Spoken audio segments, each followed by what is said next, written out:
Salmo 23.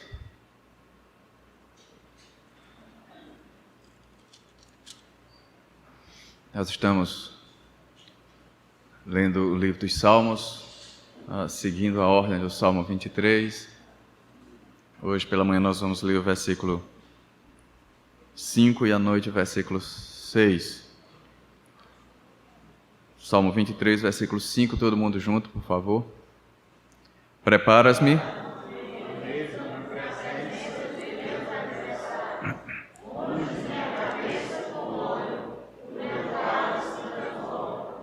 E aí nessa nossa caminhada pelo Salmo 23, a gente já viu que Deus está sempre presente, nos guiando nos nossos momentos de tranquilidade. É Ele quem nos alimenta, Ele é o nosso provedor. Quando gozamos de paz é porque Ele tem nos dado a sua paz, porque nenhuma outra fonte pode acalmar a nossa mente, o nosso coração. Depois nós vimos que algumas vezes nós enfrentamos dificuldades e entramos no que a palavra de Deus nos diz aqui no versículo 4 do Salmo 23, o vale da sombra da morte, e há outros textos que falam de angústias do inferno, de laços de morte, de tribulação, de lamaçal, dando a ideia de algo terrível que sobreveio sobre a vida do salmista e tem vindo sobre a nossa vida de tempos em tempos, mas aí novamente Ele é o Deus que nos acompanha, que nos consola, que nos faz vencer esse período de dificuldade. Mas, amados, há certos instantes na nossa vida que parece que todos se voltam contra nós. Até muitas vezes nós mesmos nos voltamos contra nós mesmos. As pessoas que estão com problemas de estabilidade emocional, elas ficam sabotando a si mesmas. Elas sabem o que fazer, elas sabem a atitude certa a tomar, mas tomam a atitude errada para prejudicar a si mesmo.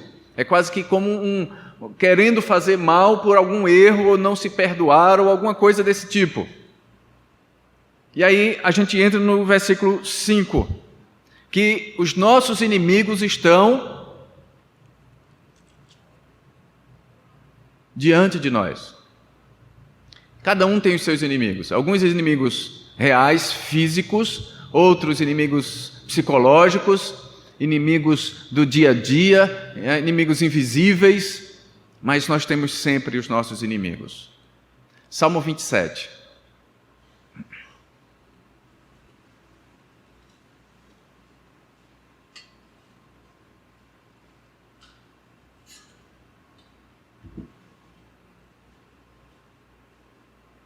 Vamos ler esse salmo de forma alternada? Vou iniciar, os irmãos leem em seguida os versículos pares. O Senhor é a minha luz e a minha salvação, de quem terei medo? O Senhor é a fortaleza da minha vida, a quem temerei?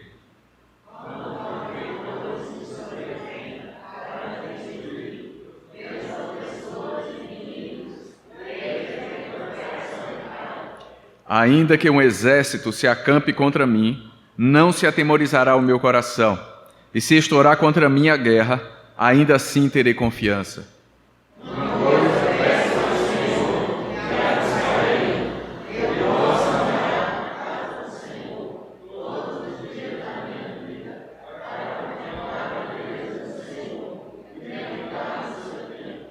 Pois no dia da adversidade, Ele me ocultará no seu pavilhão. No recôndito do seu tabernáculo me acolherá, elevar-me-á sobre uma rocha.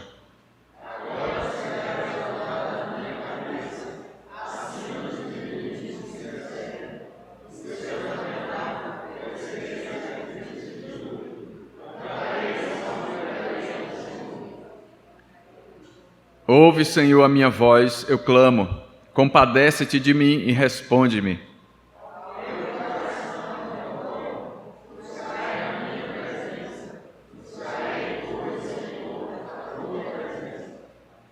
Não me escondas, Senhor, a tua face, não rejeites com ira o teu servo. Tu és o meu auxílio, não me recuses nem me desampares, ó Deus da minha salvação. Senhor, Ensina-me, Senhor, o teu caminho e guia-me por vereda plana, por causa dos que me espreitam.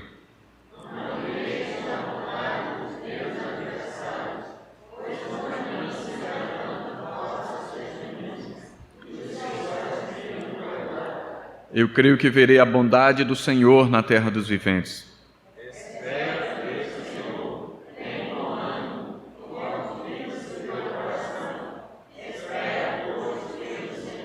Amém, amados. O Senhor é a minha luz e a minha... De quem? O Senhor é a fortaleza da minha vida.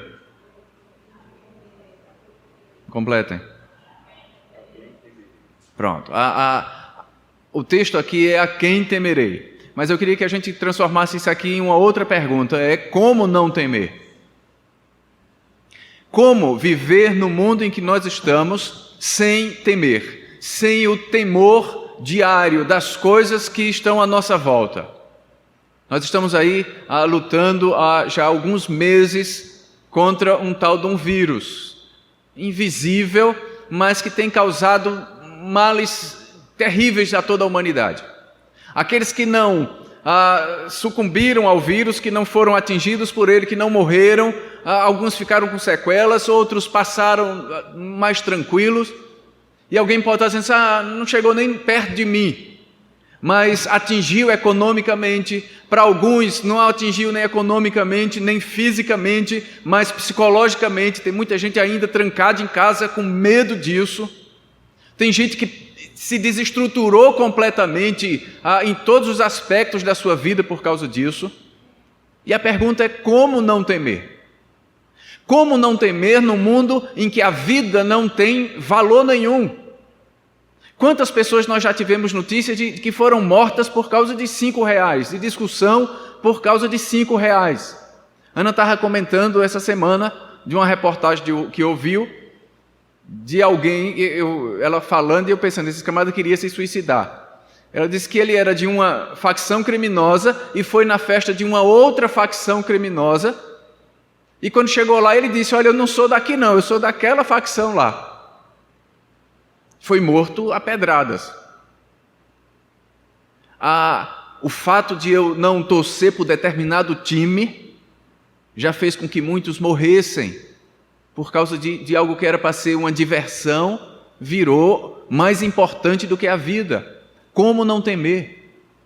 Como não temer quando os nossos filhos saem de casa e a gente fica inquietos, sem saber se eles vão voltar por causa da violência que está à nossa volta? Como não temer diante da insegurança jurídica e econômica em que a gente vive? A gente não sabe o que as leis vão valer amanhã, se valem para todo mundo ou se só vale para um grupo. A gente não sabe se os empregos estarão amanhã ou não. E, amados, mesmo que de uma maneira pouca, mas a gente vai sendo atingido por isso, e o temor vai chegando à nossa vida, e em determinadas áreas, ele vai nos atingindo a tal ponto que a gente começa a se inquietar. É por isso que há sempre a orientação da gente a confiar em Deus e colocar tudo diante de Deus. O que é que diz lá em Paulo falando aos Filipenses sobre isso?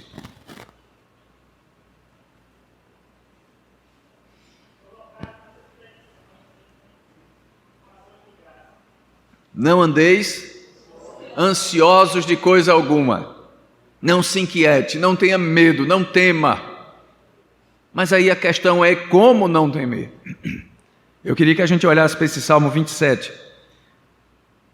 e aprendesse com Davi. Um homem de guerra, um homem que viveu pela espada, um homem que o texto todo aqui ele fala várias vezes de inimigos, perseguidores, malfeitores, a gente que quer destruir, gente que está me perseguindo. Um homem que viveu o tempo todo por causa da sua missão até, que era de estabelecer, de fortalecer, de pacificar o reino de Israel. Ele teve que fazer guerras. Então todos os reinos em volta de Israel estavam agora ou com medo de Israel ou escravizados a Israel por causa de Davi. Mas não era uma tranquilidade que Davi diz, pronto, está tranquilo agora, todo mundo está quieto, eu vou deitar na rede e vou aproveitar. Era o tempo todo de espada na mão, o tempo todo alerta, porque aqueles que aparentavam estar quietos poderiam a qualquer momento fazer um levante e vir contra o reino. E Davi passa toda a sua vida guerreando, lutando. Mas é esse homem de lutas que enfrenta inimigos fora de casa e inimigos dentro de casa, perseguição da sua própria família, seus próprios filhos. É esse homem, aí a gente volta agora para o texto, que diz assim, o Senhor é a minha luz e a minha salvação, o Senhor é a fortaleza da minha vida. Ele não está olhando para os inimigos e dizendo, isso aí não são nada, esses inimigos são fracos, eu posso derrotá-los. Ele não está olhando para o inimigo, ele está olhando para o seu Deus. E ele diz assim, o Senhor é a minha luz, o Senhor é a minha salvação, o Senhor é a minha fortaleza. Então, não importam os inimigos, mesmo que um exército se acampe diante de mim, eu não terei medo. E aí, amados, ele nos ensina aqui esse caminho para não ter medo. Leia, por favor, o versículo 5.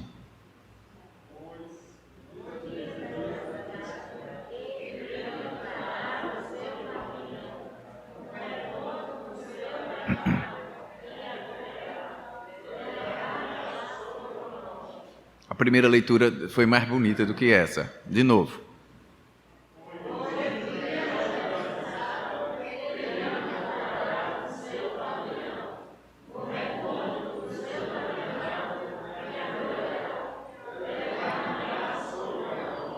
No versículo 1 diz, o Senhor é a... Não, a segunda parte, o Senhor é a fortaleza da minha vida. Aí quando chega aqui no versículo 5, ele diz assim, no dia da adversidade ele me ocultará no seu pavilhão. A ideia é, ele vai me colocar no lugar mais seguro que existe dentro da sua fortaleza. Você eu acho que todo mundo aqui já viu um forte, daqueles de antigamente. Tem um de Tamandaré, tem um de Itamaracá aqui, né? Tem aqueles de 5 pontos lá em Recife. Já viram um forte? Muito bem.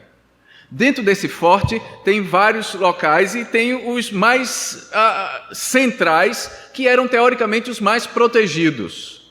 É essa a ideia que o salmista está passando aqui.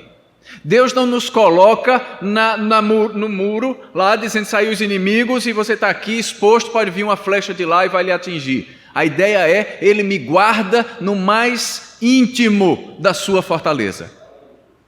Tem um negócio chamado quarto do pânico, tem até um filme sobre isso aí. Mas o quarto do pânico é um recinto que a gente pode fazer em casa, as pessoas mais neuróticas, mais preocupadas fazem isso.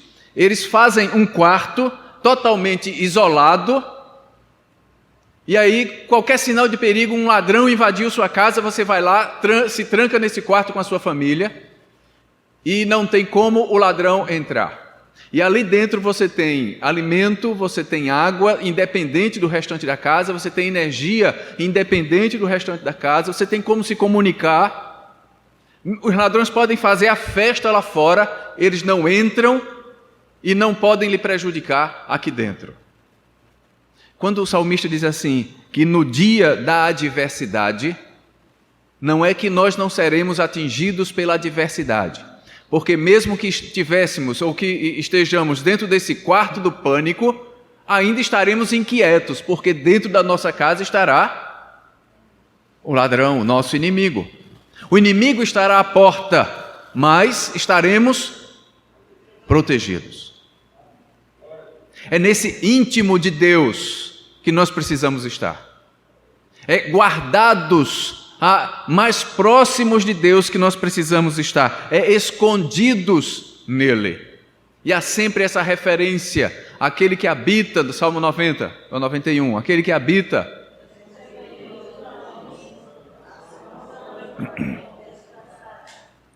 Está abrigado em. Qual tem sido o nosso abrigo, amados? Estamos esperando ter paz, ter segurança, não temer. Por quê? Porque somos jovens e o vírus não vai pegar, porque somos bem empregados e nada vai atingir o nosso trabalho, a nossa renda. Estamos colocando a razão da nossa tranquilidade em quê? A não ser que a nossa paz, a nossa confiança esteja por estarmos guardados dentro da fortaleza de Deus, nós não teremos condição de, como o salmista, dizer: mesmo que um exército se acampe contra mim, eu não temerei. Então, a primeira razão aqui, a primeira orientação do salmista é nós estarmos escondidos no Senhor, nos abrigarmos no Senhor. Segundo, versículo 7, diz o quê?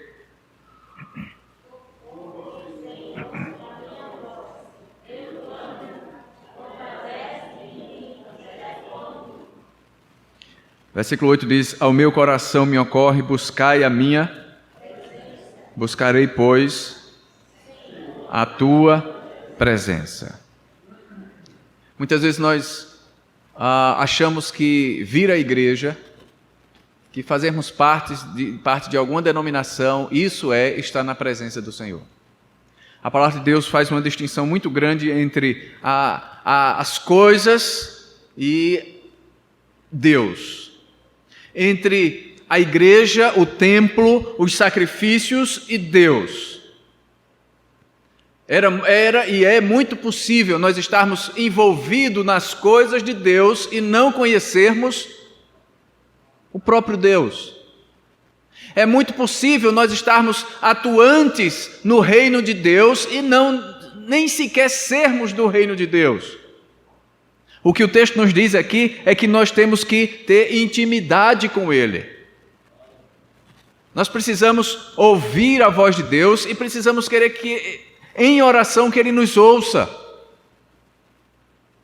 Não é simplesmente fazermos parte de algo, é termos intimidade com Ele. Nós temos tido essa intimidade. Nós temos colocado o nosso coração diante dEle, nós temos tido tempo na presença do Senhor, leitura da palavra, oração, a busca do Senhor, ou é somente nas 4 festas do ano, ou é somente nos momentos de calamidade. Tem uma história muito antiga, eu acho até que eu já contei isso a vocês, mas faz muito tempo que vou contar de novo. Eu acho que eu não sei nem contar mais a história. De um fazendeiro que precisava colher rapidamente, porque estava se aproximando o tempo da chuva e ele tinha que colher a sua plantação antes dessa chuva. E ele saiu procurando trabalhadores.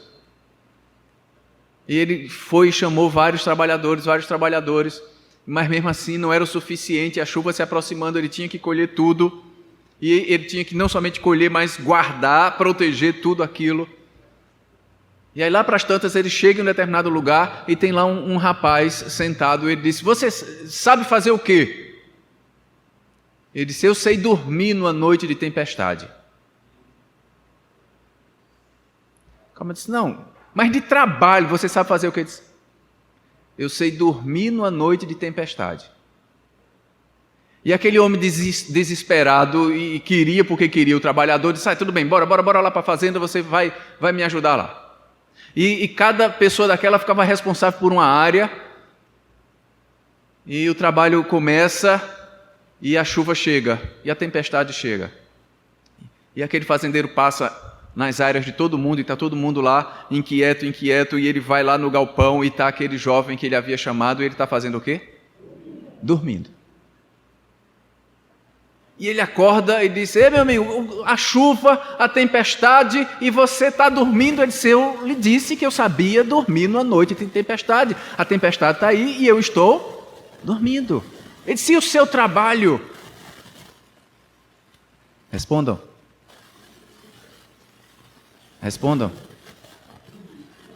Eu já fiz. Os outros estavam lá inquietos, protegendo, enrolando tudo para não se molhar. Ele já havia feito tudo, ele agora estava Dormindo na noite de tempestade. Nós muitas vezes, amados, esperamos a tempestade chegar para a gente correr e se inquietar e ver o que é que vai acontecer. Se nós buscássemos a Deus constantemente, diariamente, nas noites de tempestade, nós estaríamos descansando tranquilamente nos braços de um Deus que nos deu paz e nos deu tranquilidade. Se nós trabalhássemos antes, se nós buscássemos a presença de Deus constantemente, na hora da angústia nós poderíamos dizer, como o salmista disse, eu não tenho medo. Então, o segredo é ter intimidade com Deus. Se refugiar no Senhor, ter intimidade com o Senhor. Versículo 11.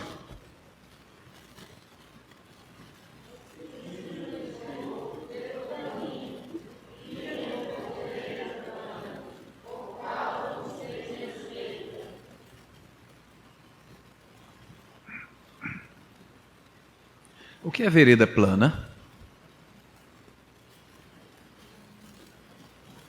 Se vocês acertarem, a gente vai embora. Vá.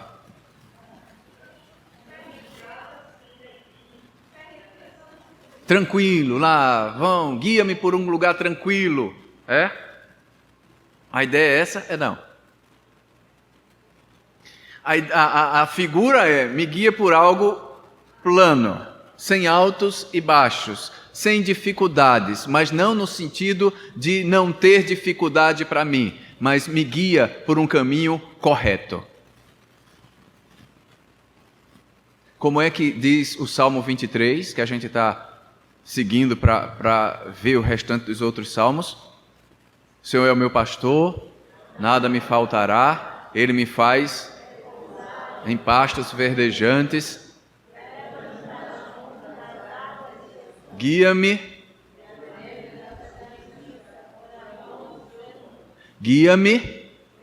pelas veredas da justiça. Vereda plana, caminho plano diante do Senhor, não é caminho sem atropelo, sem dificuldade, sem espinhos, sem inimigos. São os caminhos corretos, os caminhos de justiça.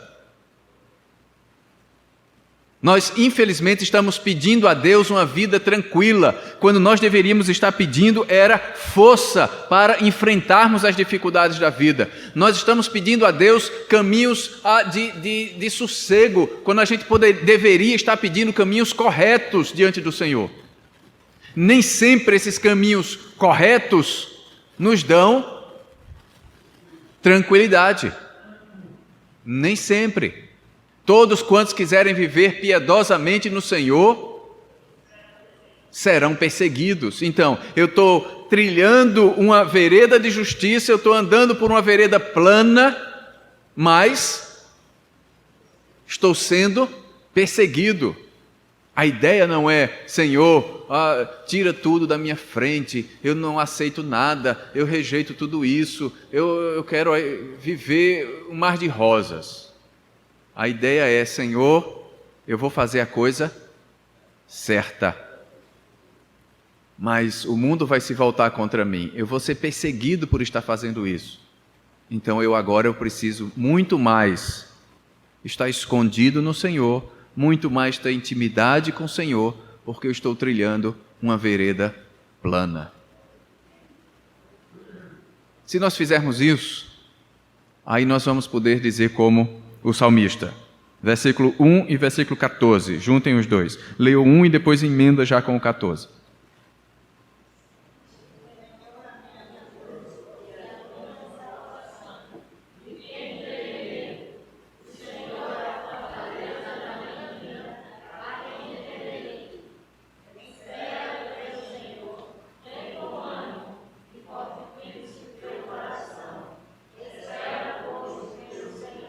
Como não temer diante de tudo que o mundo tem colocado diante de nós, diante das nossas próprias inquietações? E aí o salmista nos diz assim: fazer do Senhor a nossa luz, a nossa salvação, a nossa fortaleza e esperar e aguardar no Senhor. Se nós fizermos isso, mesmo que se acampe contra nós um exército, seja ele de que natureza for, nós poderemos estar tranquilos. Nós teremos paz. Nós andaremos em veredas planas, apesar das perseguições. Nós teremos intimidade com Deus, estaremos guardados na fortaleza do nosso Deus. Que Deus nos abençoe, amados. Amém.